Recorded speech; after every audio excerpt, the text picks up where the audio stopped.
Love is in the air sa City of Pines ngayong araw ng mga puso. Ang ilang namamasyal sa Burnham Park may bitbit na mga bulaklak, cake at regalo. Mayroon ding namiling mamangka sa Burnham Lake. Kaya ang 17 years na couple na sina Lloyd at Manuelito na mula Binalonan, Pangasinan sa Baguio na piling ipagdiwang ang Valentine's. Mamasyal, tapos kumain, banding. Ang mensahe ko lang, sana walang magbabago hanggang pagtanda. Para naman sa mga walang kadate, mayroon namang namigay ng libreng lobo na kinorting puso at mga bulaklak. Hatid ito ni Marlo o kilala bilang Happy Mind. Puntahan lang nila ako at papasahin natin sila. Ano mensahe mo ngayong Valentine's Day? Ayun, sa mga single dyan, stay single lang kayo. Pag makita niyo ako dito sa Rose Garden, nandito lang ako, pwede kayo makihalubilo sa akin. Ayun. Tuwang-tuwa ang mga couple, maging mga batang nakatanggap ng espesyal na regalo sa araw ng mga puso. Feeling ko po kasi doon po lumalabas yung random trips, tas mas masayang memories, ganun po. Tulad na ngayon. Opo, sa Balin. Nakita lang po namin siya nung naglalakad kami doon. Parang mas natural po sa paligid. Parang madaming kahit saan ka punta may makikita kang parang wow, ang special daw na.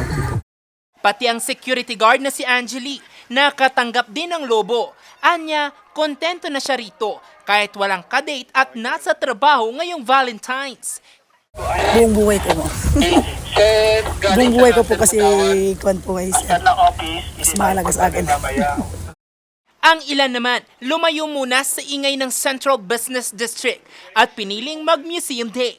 Sa solar-powered museum na ito sa Barangay Bakaking Sentral, ipinagdiwang nila Nanay Edna at Tatay Jaime ang kanilang 50th wedding anniversary at Valentine's Day. Perfect crowd to renew their vows. Magandang bagay na nangyari sa amin ngayon to.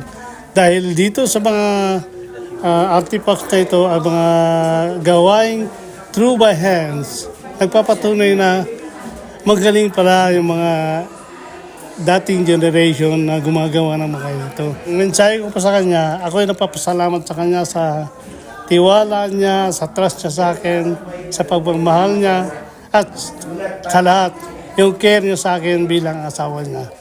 Ang sarap sa feeling, kumbaga, bilang group ng Ambyong Barangay, we are so happy to join like this moment.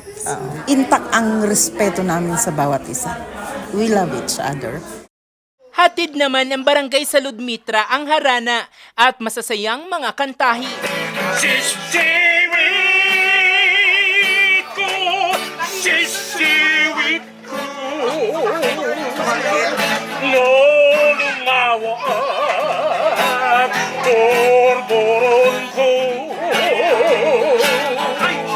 May naging kadate man ngayong Valentine's Day. Naway ang pag-ibig ngayong araw manatili habang buhay. Pero sa mga naghahanap ng kapares ngayong araw, abay ingat lang at dapat legit yan. Happy Valentine's! Jose Robert Inventor, RNG News.